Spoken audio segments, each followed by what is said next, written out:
What's going on, guys? Nolan back again with another episode of your favorite show. Today we went to town and we got our stuff that we were missing from last episode. We got some disconnect switches, we've got some fuses, we got a couple, some of these little dandy babies. Just spent the last, I don't know, 6 minutes, maybe 10, cleaning this up after it plowed off the floor. Got a whole bunch of heat shrink tubing as well. I just fell out. Whatever, I'll pick it up. It's all good. Whenever I'm setting those up, I always cut that plastic crap off there and heat shrink it properly because nobody likes to do things twice. And I know I don't. But it seems, I do. Again and again and time again. We did end up getting some of these as well for our starter. Hopefully that fixes the problem. I'm gonna see about taking it out and, getting those shims in there. And if it doesn't work, I'll call Summit Racing in the morning and say, hey, what the hell?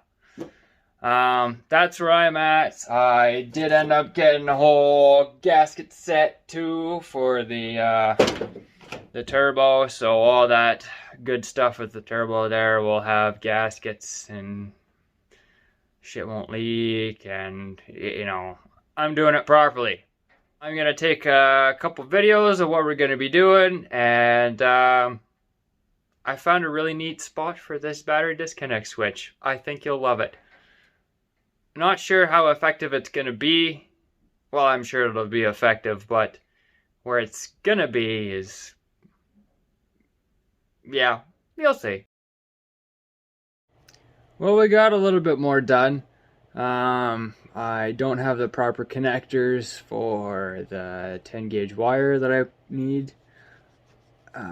So I can actually wire in the shut-off switch properly. But I'll give you a little demo of what I got going on here. So here we go. Here's our shut-off switch inside the glove box. To get cleaned up, it's not going to stay like this. I'll trim them back properly and put the proper connectors on there before I wire it in there. This little black wire here is actually pretty neat. Nobody in this series has seen it quite yet. If you followed my Instagram, then you will kind of know what it's about once I show you here in a second. But we have our handy dandy trusty key here that I'm gonna put in here, and so when I do this, there's power now.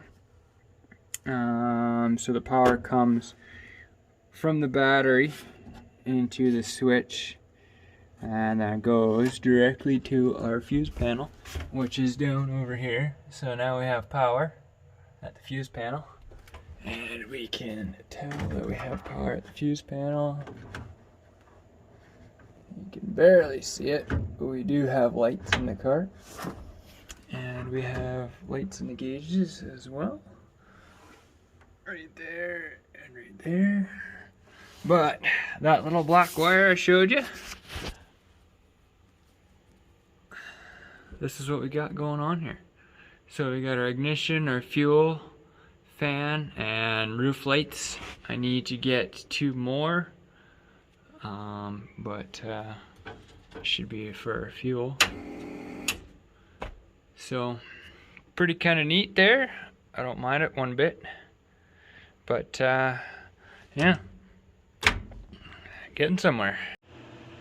Little old heater did a pretty decent job of not freezing my balls off tonight. Might just retire it though and buy a better one tomorrow. We'll see. I think there's one at Costco for a decent price, one of those shield ones or whatever the heck they're called.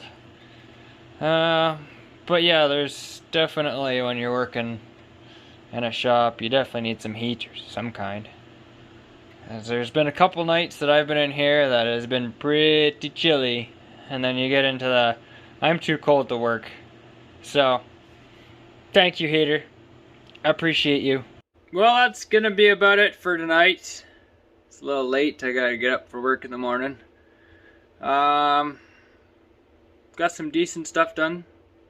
Kind of happy with it. When I'm in town tomorrow at work, I'll pick up a couple connectors and stuff.